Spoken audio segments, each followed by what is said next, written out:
Hello everyone, আমি রিম্পা। আমার এই ভিডিওতে তোমাদের অনেক অনেক ভালোবাসা। তো আজকে তোমাদের সাথে শেয়ার করব ভোলা মাছ রান্নার রেসিপি। তো আর এর আগেও আমি দেখিয়েছিলাম, তো সেটা সিম্পলভাবে। তো আজ একটুখানি অন্যরকমভাবেই রান্না করব মাছটা।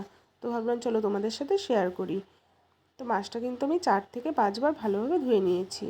তো অল্প একটু ধনেপাতা নিয়ে এসেছিলো, একটুখানি ধনেপাতার দাম নাকি 10 টাকা। তো যেহেতু সিজন না, তো একটু দাম তো বেশি নেবেই। তো আমি কী কী উপকরণ দেবো দেখো, একটা রসুন নিয়ে নিয়েছি, অল্প একটু আদা, 2টো পেঁয়াজ, আর এতে দিয়ে দিয়েছিলাম একটু সর্ষে আর কাঁচা লঙ্কা। তো পেঁয়াজ টেয়াজগুলো ভালোভাবে বানিয়ে নিচ্ছি। তো ধনেপাতাগুলোকেও ছোটো ছোটো করে কুচি কুচি করে নিয়েছিলাম। তো মশলাটা করে নিলাম। পেঁয়াজটা কিন্তু আগে থেকেই ভেজে দেব। তো মাছগুলো এক এক করে আমি ভেজে নিচ্ছি। তো যেহেতু উনুনে রান্না হচ্ছে, তো মাছগুলো না ভেজে ভেজে আমি ভেতরেই নিয়ে এসেছিলাম। তো চারিদিকে বিড়াল ঘোরাফেরা করে, তো কখন টুক করে একটা মাছ নিয়ে চলে যাবে তো দেখতেই পাবো না। তো মাছগুলো ভেজে ভেজে আমি রান্নাঘরে এনেই রাখছিলাম। তো ওখানে আমি দাঁড়িয়ে দাঁড়িয়ে সব মশলাগুলো করছিলাম। তো কড়াইতে পরিমাণ মতো তেল দিয়ে কালো জিরা ফোড়ন দিয়ে পেঁয়াজগুলো ভেজে নিয়েছি। তবে মশলাটা দিয়ে ভালোভাবে কষে নেব। তো আমি কিন্তু এতে ফোটানো জল ইউজ করেছি। মাছে কিন্তু সবসময় একটু ফোটানো জল ইউজ করলে মাছের স্বাদটা কিন্তু দ্বিগুণ বেড়ে যায়। তো ভাজা মাছগুলো এক এক করে ঝোলে দিয়ে দেবো। তো তোমরা কে কোথা থেকে আমার এই ভিডিওটা দেখছো অবশ্যই কিন্তু কমেন্টে জানাবে। আর যারা যারা আমার পেজে নতুন আছো, পেজটাতে ফলো করে দিও। তো তোমরা জানোই আমাদের বাড়ি নবদ্বীপে। তো নবদ্বীপে কিন্তু আজ ঝিরিঝিরি বৃষ্টি হচ্ছে খুব।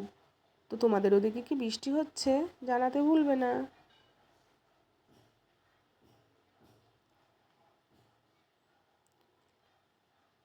ছেলে যেহেতু স্কুলে গেছে, তো তাড়াতাড়ি করে রান্নাবান্নাগুলো সেরে নিলাম।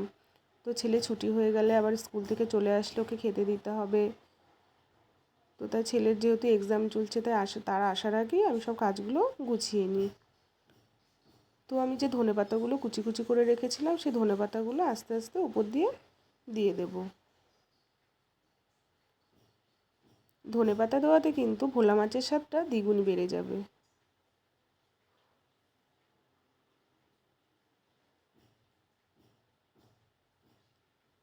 তো তোমরা কারা কারা এমনভাবে রান্না করো অবশ্যই জানাবে। আর যারা রান্না করোনি তারা কিন্তু এরকমভাবে ট্রাই অবশ্যই করবে, দেখবে খুব ভালো লাগবে।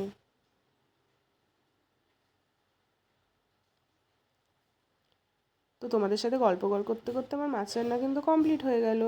তো ঝোল থেকে মাছগুলো কিন্তু আলাদা করে রেখে দিয়েছি, তো দিতে যখন তোমরা যখন পরিবেশন করবে তো দিতে সুবিধা হবে।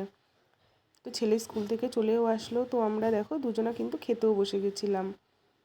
তো আজ হয়েছিল কচুর শাক আর মাছ। টাটা।